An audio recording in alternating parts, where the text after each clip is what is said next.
Are you curious about how the new Universal theme park is going to affect the Frisco housing market and impact the residents, especially those that are directly next to the new Universal theme park? We're going to be going over that and maybe some of the ramifications and implications that it could have on just the real estate market in general in Frisco and some of the surrounding areas.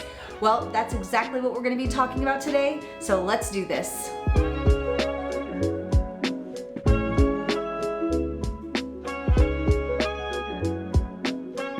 So the city of Frisco itself is one of the fastest growing cities here in Texas, grows about 4 or 5% year over year in population size.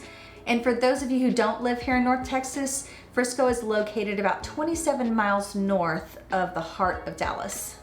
And here locally in Frisco, as far as the housing market is concerned, as of the last 90 days, the median home price in Frisco is right around $699,000. And the home pricing values range here in Frisco anywhere from $5 million, and they can get as low as maybe mid 300s about. Most of the homes here in Frisco are going to be selling right at list price or just under, and on average they're sitting on the market right around 26 days, but I would say most often it's going to be gone within the weekend or within about 10 days as far as the median goes. So we really can't look into the future. We don't have a magic crystal ball that's going to predict, these are going to be the negative impacts, and this area that's right next to the theme park is just going to, decrease in value. We can't really predict any of that right now. We're only going to be able to see, backwards in time. So right now we've got the data from 90 days ago to kind of reference, and then about this time next year we should have a better idea as to if it's going to hurt or maybe help those neighboring neighborhoods in that area. So back in January, we found out that they were going to start this project and be partnering with Universal Studios. And we found out that this park is going to be mainly a kid park. It's not going to be for adults. It's not going to be for teenagers. The target age range, I believe, was between 3 to 6-year-olds. This is kind of the themed target audience for this theme park. And it's also going to be smaller in size. I want to say I've read articles that say it's 1/4 of the size of the Universal Park in Florida, and I've seen others that'll say it'd be 1/5 of the size. So it's going to be small, right? It's going to be a lot smaller than some of the bigger parks. And I think they're also test driving this mini model, this mini theme park model in other places. Like some of the other articles that I read, they were starting a new theme park in Nevada, and it was going to be this, 360-day haunted house kind of experience, which is totally different than what's going to be the focus of this project. But let me just kind of read what the park is and what it's not going to be. And Mayor Jeff Cheney, the mayor of Frisco, did kind of outline that in a post that he kind of publicly told everyone about, and he's reiterated this multiple times, I'm sure. So let me read a little bit. This is what it is not, is what he says. It does not target teens or adults. There's no late night hours. There's no big buildings. There's only going to be a hotel, which he said is going to be about 4 or 5 stories tall. There's not going to be any dark rides, and by dark rides they mean rides inside an air-conditioned building.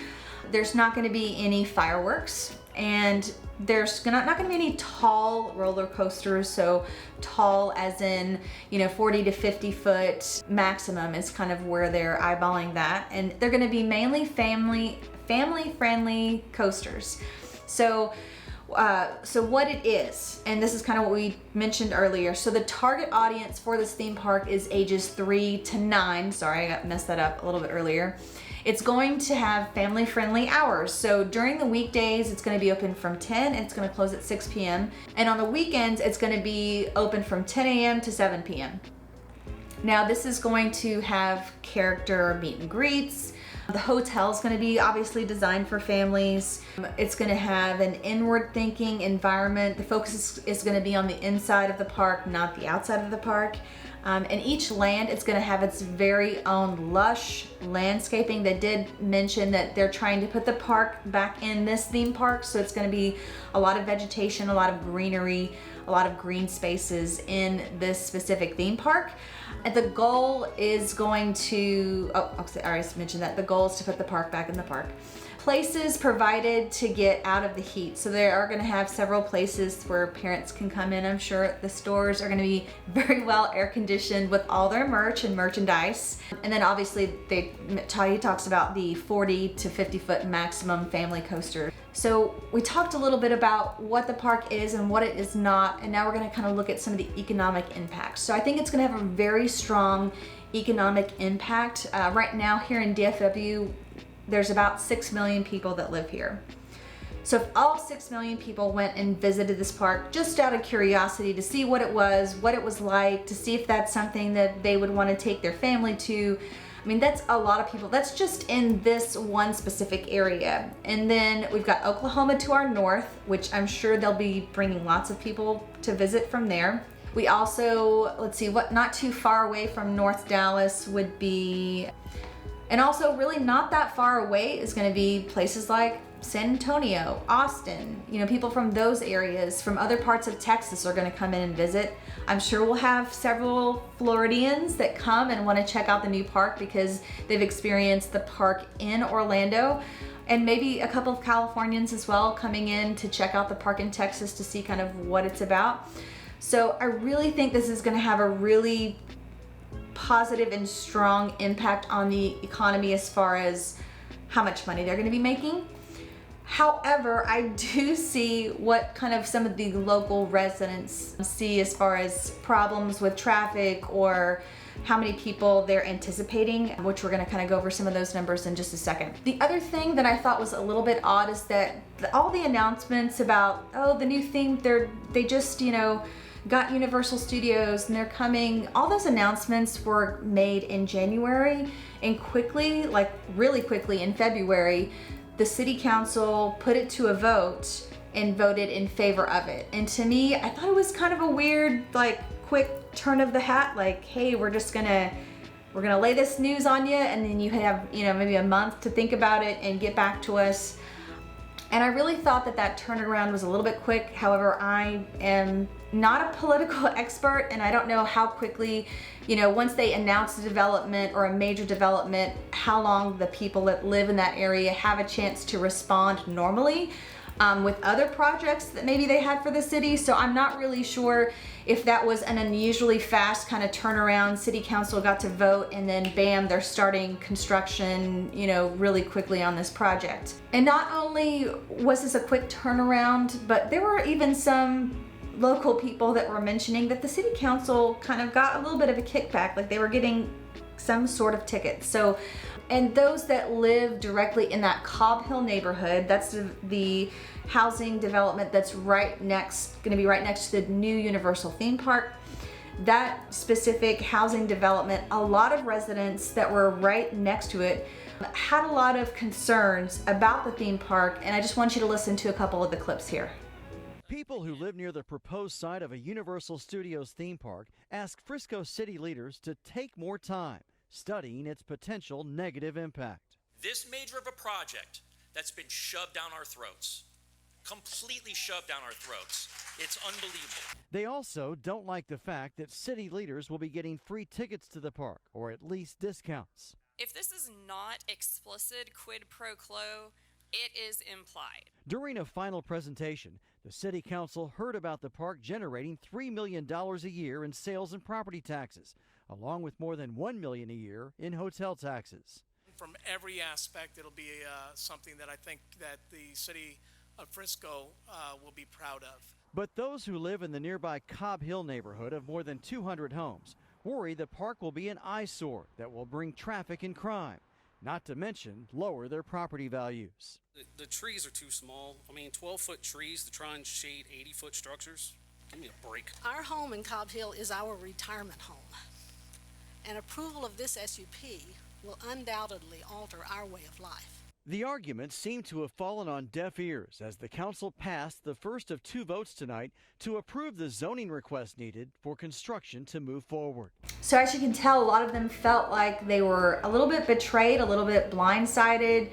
They one lady mentioned that her retirement was in her home and she was concerned that values were going to go down in that specific area. And like I said, we can't predict what will happen. It could either have a positive or a negative impact directly as to how noisy it's going to be and just all the ramifications that you can think of. Not only do we have to think about the noise, but the traffic patterns too had other Frisco residents concerned, mainly because, you know, when they put in that new HEB right off of Main Street and the Dallas North Tollway, it did cause a lot of traffic in that specific area, and that's just a grocery store. So imagine a really hyped up, you know, cool Universal Park. I think that's gonna have a really bigger impact than the city realizes, to be completely honest, just because of the popularity of Universal Studios and the kind of the oomph that it brings behind it.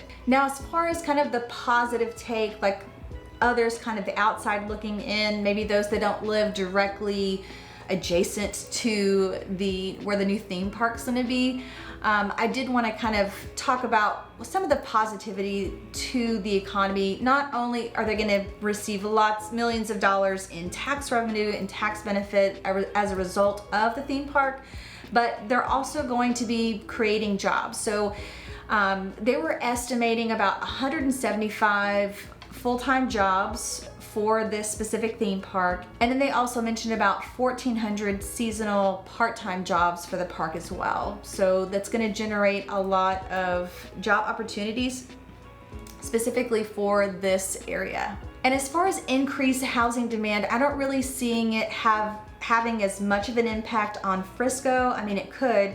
I really see the impact being to some of the more affordable, like outlying areas that are right next to Frisco. Especially cities like Little Elm, they could probably see a boost. Aubrey, which is just to its north, Providence Village, Savannah, some of those small little niche communities that are there. I can also see it impacting parts of Prosper as well, depending on where in Prosper and how affordable some of those properties could be.